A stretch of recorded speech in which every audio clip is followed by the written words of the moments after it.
e eu começo por alguns detalhes do que é esse mercado. Esse número que vocês estão vendo aí é o mercado de responsabilidade civil profissional no Brasil, o seu potencial.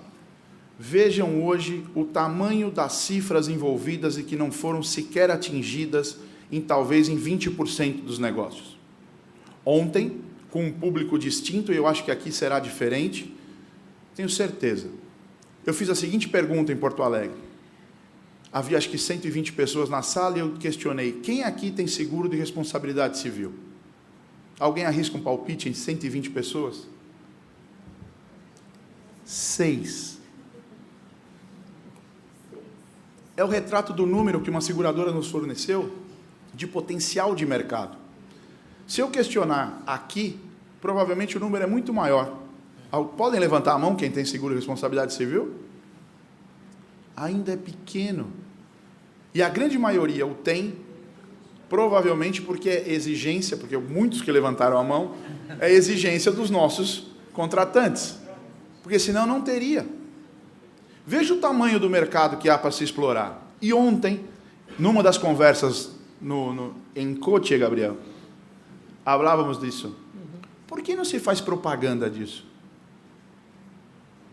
Por que não se diz ao mercado o quanto isso é importante?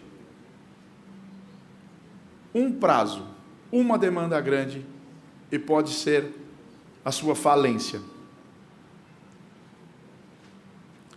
Não é tão caro, mas ainda é caro. E por que é caro? Porque tem pouca procura. Não divide. Para formar o fundo, fica muito caro para aqueles que participam. Poucos participantes. É idêntica à ideia do condomínio de poucos andares, ou de poucos apartamentos. As despesas existem e rateiam por poucos. Temos, então, um número enorme para perseguir. Veja a região sul do país, onde estamos. 180 milhões. Pode chegar a 310 milhões. Veja o Brasil. É um mundo aí. Esses números não são só de advogados. Quando a gente fala do RC profissional, estão aí todos os profissionais liberais. Médicos, dentistas, contadores, toda essa gente está nesse número. E para ter uma ideia do business, este é o ano de 2016 no Brasil. Percebam que você tem aí inúmeras situações de recolhimento de prêmio, aquilo é prêmio ganho, e sinistro ocorrido pago. E lá você tem a sinistralidade. Aí alguns podem dizer, não, mas é muito rentável esse negócio, eu recolho 260, pago 97, 38% de sinistro. Não se esqueçam que para formar o combine, ali é só sinistralidade, ainda estão faltando as despesas administrativas, as despesas com canal de distribuição e as outras despesas que possam ocorrer aí de marketing, enfim, despesa administrativa lato sensu. Se você imagina que de corretagem existe 25%, soma aos 38%, eu vou fazer como a Andréia, 40 com 25 dá 65%, com pelo menos empresas de muito porte bom, gastam em média 24% a 25% de DA, você já vê que essa conta não começa a fechar. E se você olhar para abril, e ontem havia um colega em Porto Alegre que nos chamou a atenção disso, abril teve 111% só de sinistro. Portanto, 11% deficitário na operação somente na questão de sinistro. Por esses acasos da natureza, que a gente não tinha visto nem, provavelmente aquele colega não era advogado, porque advogado não vê essas coisas, ele é contador. Ele viu que em 2017, veja, abril também, abril, né, 148, é o mês negro do seguro de responsabilidade civil. É uma sinistralidade altíssima. Mas veja, 2017 em comparação a 2016, claro, não fechou o ano ainda, mas você já percebe que a sinistralidade é mais alta, estamos falando aí de 8 meses, já está praticamente com o do ano passado, e perceba que o volume de prêmios já não é tão grande. Podem ter N situações aí, mas uma delas é a seguinte: esse business é especializado. Não é para brincadeira. Não dá para entrar de amador. Aqui o sinistro é pesado e tem que ser muito bem regulado. Então não é por menos que algumas seguradoras se valem de terceiros profissionais na área médica, nem preciso dizer, na área dos advogados também. Contador talvez seja o mais fácil, não recolheu a guia, gerou tanto de prejuízo, para que seu prejuízo acabou, é rápido, mas nem todas as regulações de sinistro se dão desta forma. As principais garantias, não vou me ater a todas. Claro, perda de prazo, custo de defesa, Gabriel já falou um pouco, mas eu queria trazer para vocês uma questão que está muito em voga agora, notadamente por questão das redes sociais. Hoje você faz qualquer coisa e você já está com a informação na rede. Ontem eu não tinha nem acabado de falar e já estava numa rede social. Hoje eu nem comecei a falar e eu já estava numa rede social. Perder um prazo vai para a rede social em segundos. E, por vezes, dependendo da tua capacidade, da tua penetração de mercado, da tua forma, eu só queria entender por que vocês mostram esses minutos sorrindo. E aí dizem o seguinte: se você não for muito rápido na preservação dessa imagem, talvez o prejuízo financeiro causado por essa perda de prazo seja infinitamente menor do que o problema causado à sua imagem.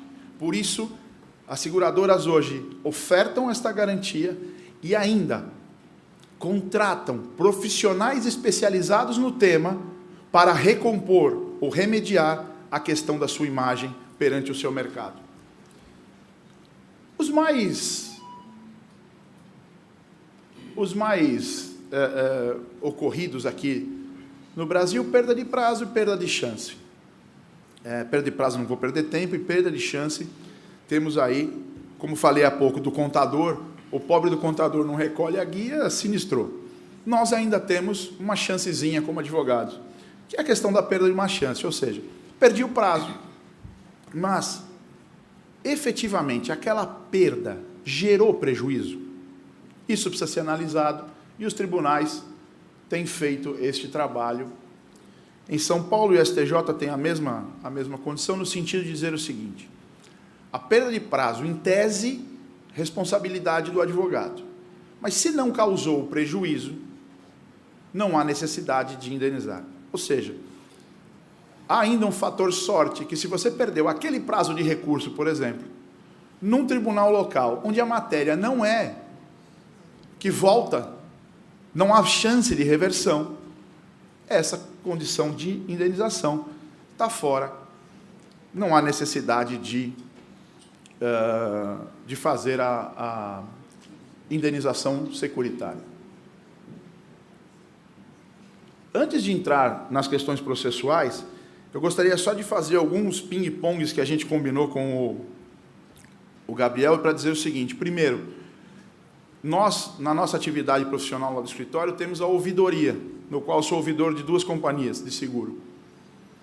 E depois da primeira fala do Gabriel, dizendo que o árbitro não tinha garantia, eu fiz um paralelo e já descobri que também não tenho garantia como ouvidor.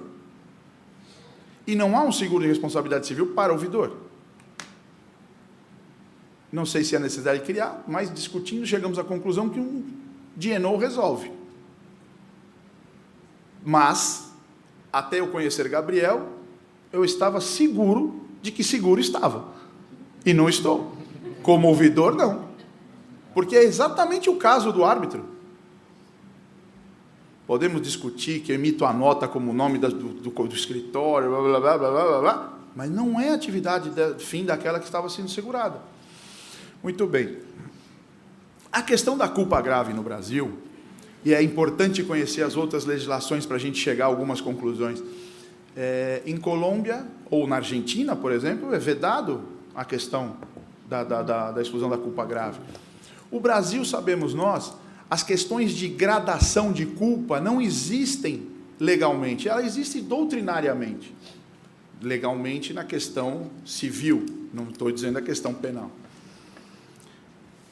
E, quando não há lei que proíba, os particulares podem, se quiserem, posso até criar um produto de cobrir culpa grave. Até pouco tempo não existia de doença grave. Então, eu tenho a liberdade de fazê-lo. Ocorre que, em nosso país também, do ponto de vista doutrinário também, A culpa grave ao dolo se equipara. E o nosso Código Civil exclui a possibilidade de fazer qualquer seguro doloso. É dizer, no Brasil, hoje, você não tem uma contratação específica para culpa grave. Algumas seguradoras não excluem, mas um sinistro com característica de culpa grave, certamente, no mínimo, terá uma questão de agravamento de risco envolvida, podendo ser caso de rechaçar sinistro. Aí vai ficar no caso concreto de apurar se realmente aquilo é culpa grave. A questão da culpa e a questão dos honorários. O professor Gabriel disse que na culpa há alguns problemas, algumas seguradoras não entram na discussão da culpa. No Brasil é um pouco distinto, professor. Ao fazer o aviso de sinistro num seguro de RC, seja ele qual for, do mais básico ao mais complexo, o questionamento feito ao segurado é se ele entende que é culpado. Se ele entender que é culpado e a companhia também, regula, apura, mensura dano, faz o pagamento. A questão fica delicada quando o segurado entende-se culpado e a seguradora entende que ele não é culpado. E aí há toda uma discussão para se resolver entre eles na regulação de sinistro. A questão dos honorários é uma questão interessante no Brasil, me parece que as seguradoras resolvem muito bem essa questão dos honorários. Conhecemos alguns países vizinhos em que, se eu não fizer o pedido de honorários, eu tenho o rechaço do sinistro de imediato. No Brasil é um pouco diferente. A redação do clausulado indica essa situação. Mas a regulação de sinistro propriamente dita abranda um pouco essa questão. Então, uma vez, e às vezes o Gabriel usou o exemplo da urgência, às vezes é o desconhecimento. Muitos segurados não conhecem que no RC está coberto a sua despesa com advogados. E às vezes ele depara com a apólice quando ele vai fazer a denunciação, quando ele está lendo e diz, olha, e aí? E o corretor, enfim, alguém vai dizer, não, você tem cobertura, mas eu já contratei, paguei 10. Manda para a seguradora. O que fazem os melhores seguradores aqui do Brasil? Analisam. Se aquele valor de 10 está correto, pagam. Seria o mesmo valor que eu autorizaria se fosse instado a fazê-lo. Então, paga-se. E quando é maior do que eu acho que era razoável fazê-lo? A maioria das seguradoras faz o pagamento daquilo que entende razoável fazê-lo e rechaça a questão do valor que, em tese, seria razoável. E aí o razoável não tem jeito. É na casuística, é no caso concreto e tem que ser dessa forma. Temos que apurar e pagar. E também, eu não me lembro se Gabriel falou hoje, mas como nós falamos em 3 vezes, está gravado aqui, dos chamados sublimites. Algumas apólices têm sublimites para administrativo, para penal, para civil, ou para a própria operação do advogado. No Brasil não tem. São muito raras as que tem, mas no Brasil não tem. O que tem hoje, na massa de responsabilidade civil, você tem o capital segurado, e dele faz uso para indenização, dele faz uso para pagamento.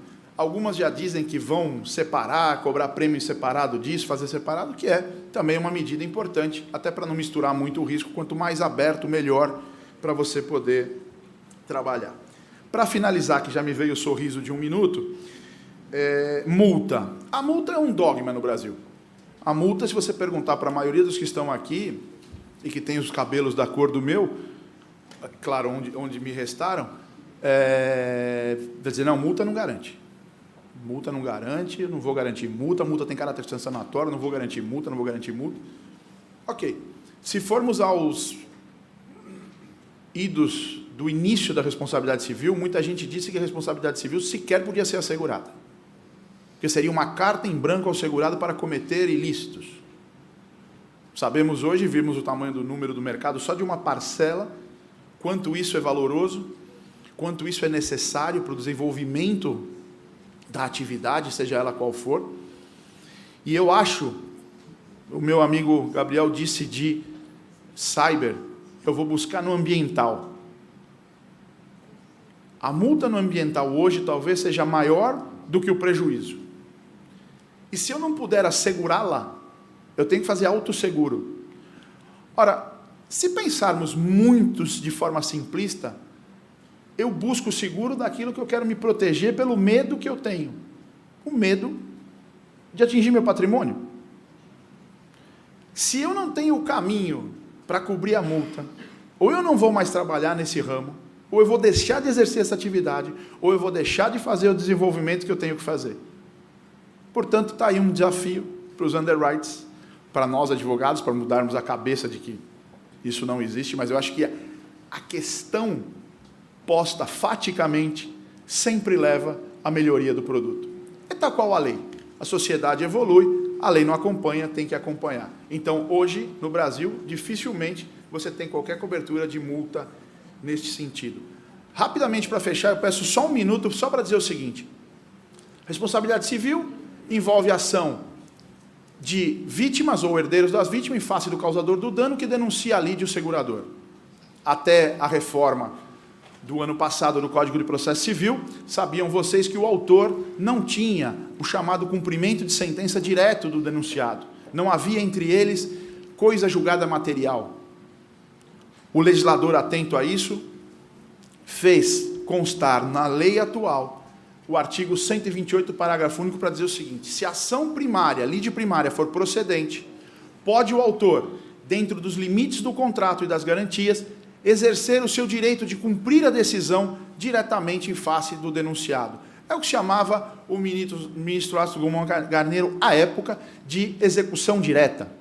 Resolvido o mérito, a busca da efetividade do bem da vida poderia ser feita diretamente. Ele, infelizmente, não viu essa lei chegar, mas foi uma ideia nascida dele. Isso resolve um problema enorme que teríamos em judicial, porque tecnicamente, até o ano passado, essa questão da ausência da coisa julgada material, falta a relação deles, estava perfeito. Eu entrava com exceção de pré-executividade, quebrava a situação, o cara ficava tentando executar o réu era insolvente e essa briga não se resolvia. Do ponto de vista de função social do contrato, não é para isso que serve seguro de RC. Seguro de RC é para garantir mesmo. Eu tomo a frente e pago. E finalizando de verdade, o projeto de lei que está aí no Congresso, que deve ser aprovado ou por alguém de algema ou por alguém de tornozeleira eletrônica, traz uma regra para dizer o seguinte: os prejudicados podem ingressar com a demanda em face do segurador, desde que o faça também em face do causador do dano. Questão de defesa, questão de possibilidade de contraditório. Muito bem trabalhado essa hipótese no STJ, essa decisão foi nesse sentido, a lei vem e acolhe. E falando em acolhimento, muito obrigado pelo que eu recebi aqui hoje, vocês são sempre muito carinhosos, obrigado mesmo.